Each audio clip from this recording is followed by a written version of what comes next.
কি সে প্রথম যে পেজগুলো জমা দিয়েছে ওই পেজগুলো তার বাতিল হয়ে গিয়েছে এবং সেগুলো অনলাইনে শো করে না, ইন্ডেক্স নাম্বার থাকে একটা। হ্যালো বন্ধুরা, কেমন আছেন সবাই? আশা করি সবাই খুব ভালো আছেন। তো আজকে নতুন একটা আপডেট নিয়ে এসেছি ফরেন মিনিস্ট্রির ব্যাপারে। কারণ হচ্ছে রিসেন্টলি যারা এখানে গিয়েছেন তারা হয়তো জানেন এবং অনেকে জানেন না, যারা সামনে যাবেন তাদের জন্য এটা একটা নতুন আপডেট।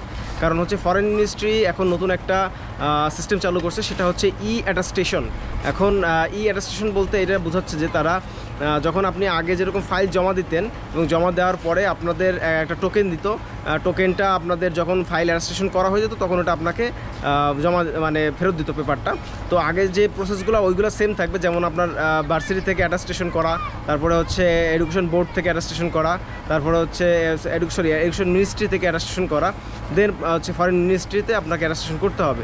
তো এই ব্যাপারটার নতুন আপডেট হচ্ছে আপনাকে যখন ওখানে ফাইল জমা দিবেন তখন সেখান থেকে আপনাকে একটা টোকেন দিবে। টোকেনটা স্টিকার টাইপ এবং আপনাদের নতুন যে বিষয়টা হচ্ছে সেটা হচ্ছে যে আপনাদের এখন মানে সাথে করে পাসপোর্ট অথবা ভোটার আইডি কার্ড নিয়ে যেতে হবে। তখন ওর পিছনে আপনাকে একটা স্টিকার করে দিবে এবং স্টিকারে একটা পাসকোড থাকবে এবং ওই পাসকোড দিয়েই পরবর্তীতে আপনি অনলাইনে যখন আপনি পেপারসগুলো অ্যাটাস্টেশন হয়েছে কিনা এবং খোঁজার জন্য ট্রাই করবেন, দেন আপনি ওই পেপার মানে পিনকোড দিয়ে আপনি আপনার পেপারগুলো অনলাইনে দেখতে পারবেন।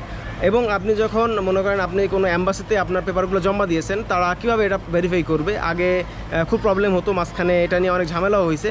তো এখন তারা এই সিস্টেমটা করছে, আপনাদের পেপারগুলো স্ক্যান করে তারা অনলাইনে দিয়ে দেবে।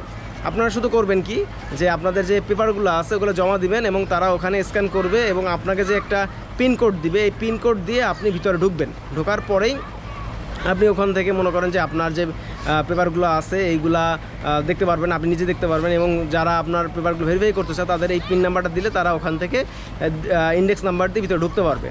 তো এটার একটা আগে যে সুবিধাটা ছিল সেটা হচ্ছে যে এই পিন সিস্টেম বা ই অ্যাসেশন সিস্টেমের আগে যে সুবিধা ছিল, একদিনে আপনি 10 থেকে 15-20 মানে সিস্টেম হচ্ছে 10-20টা করানো, সেখানে আপনি 30টাও করাতে পারতেন, অনেক সময় বেশি করাতে পারতেন। বাট এখন সেই জিনিসটা অফ হয়ে গেছে, কারণ এইটা এখন করলে আপনি আপনার মনে করেন বড়টা ক্ষতি হতে পারে, যেমন আমার ছোটো ভাইয়ের সাথে হয়েছে, সেটা পরে বলছি।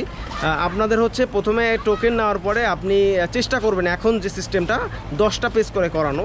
প্রথম 10টা দিবেন, আবার একদিন টাইম নেন যদি বেশি হয়, পরে একদিন 10টা করেন, তারপরে আর একদিন মনে করেন 10টা করেন, এইভাবে করে 30 সেট করান, কোনো সমস্যা নেই। বাট একদিনে করানোর চেষ্টা করবেন না।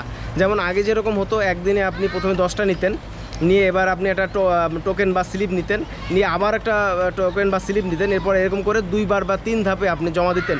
বাট ওখানের কনসুলেট অফিসার যারা ছিলেন তারা বলতো যে আপনারা একদিনে 20 পেজের বেশি জমা দিবেন না।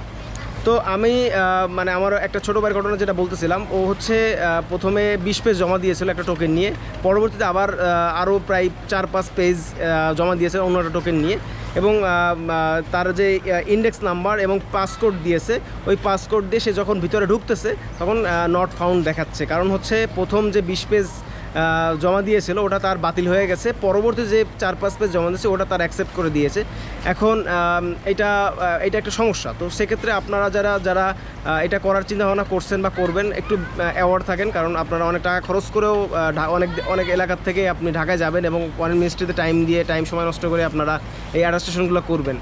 তো আমার মতে আপনারা যারা এখন ঢাকাতে অ্যাটাস্টেশন করতে যাবেন তারা এই জিনিসগুলো ফলো করবেন। আগে মানে আপনার লাগতো না, ফটোকপি লাগতো না ভোটার আইডি কার্ডের, তারপরে হচ্ছে আপনার পাসপোর্ট লাগতো না, আপনারা যে কোনো একটা নিয়ে যাবেন সাথে করে।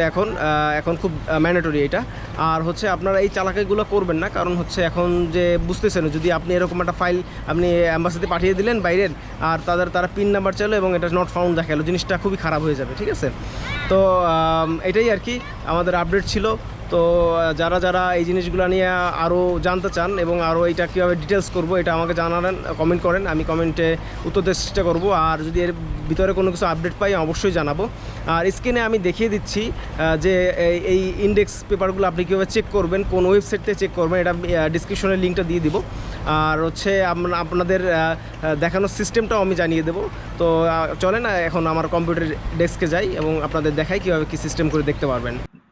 বন্ধুরা দেখতে পাচ্ছেন যে এখন আমি মিনিস্ট্রি অফ ফরেন অ্যাফেয়ার্স ঢাকার এই ওয়েবসাইটটিতে আছি। এখানে হচ্ছে আপনার যে ফাইলগুলো আপনি জমা দিয়েছেন সেটা আপনি এখানে চেক করতে পারবেন যে আপনার ফাইলগুলো অনলাইনে আসছে কিনা বা নাই। এবং যখন আপনি বাইরে জমা দিবেন তারা আপনার কাছে পিন নাম্বার চাবে, তখন তারা কেউ চেক করবে আপনার যে ওখানে ইন্ডেক্স নাম্বারটা আছে, ওই ইন্ডেক্স নাম্বারটা তখন তারা ওখানে চেক করবে। ধরেন আমি যেমন একটা দিয়ে এখানে চেক করাচ্ছি, ধরেন আমি এখানে একটা ইন্ডেক্স নাম্বার দিচ্ছি। তো একটা ইন্ডেক্স নাম্বার দেওয়ার পরে দেখুন আপনার এখানে এরকম একটা ইন্টারফেস আসবে ফরেন অ্যাফেয়ার্স। এখানে কে ওই দিন আপনার অ্যাডমিনিস্ট্রেশন করছে, যেটা দেখবেন আপনার পিছনে স্টিকার করা আছে, ওখানে লেখা থাকবে এবং ওই অ্যাডমিনিস্ট্রেশনটা আপনার এখানে ডেট এবং কোন টাইমে করা হয়েছে সেটা সহ আপনাকে শো করবে। এবং পরবর্তী যদি আপনার ডকুমেন্ট ভিউ করতে চান, এখানে আপনার সেই পিন নাম্বারটা দিতে হবে, ঠিক আছে? তো আপনি যদি এখানে সেই পিন নাম্বার, এখানে আপনার সেই পিন নাম্বারটা দিতে হবে। এখানে পিন নাম্বার দিয়ে ভিউতে দিলে আপনার ডকুমেন্টেশনগুলো আপনি এখানে দেখতে পারবেন এবং আপনি যাদেরকে দিবেন তারা এইভাবেই পিন নাম্বার দিয়ে আপনার ভিতরে যে ফাইলগুলো আপলোড দেওয়া আছে, যে সার্টিফিকেট অর আদার্স যে ডকুমেন্টগুলো আপলোড দেওয়া আছে, এখান থেকে তারা দেখতে পারবে। তো এই ছিল হচ্ছে আপনার ডকুমেন্টেশন দেখানোর সিস্টেম। তো আমরা এখন ভিডিওতে ফিরে যাই। তো এই পর্যন্ত ভিডিওই, ভালো থাকবেন, আল্লাহ হাফেজ। দেখা হবে অন্য কোনো ভিডিওতে অন্য কোনো ইনফরমেশনের সাথে। চ্যানেলটা সাবস্ক্রাইব করে দিবেন আর বন্ধুদের সাথে এই ভিডিওটা শেয়ার করে দেবেন মাস্ট বি, কারণ অনেকেই এখন অ্যাডমিনিস্ট্রেশনের দিকে যাচ্ছে, বাইরে যাচ্ছে। সো ভালো থাকবেন, আল্লাহ হাফেজ।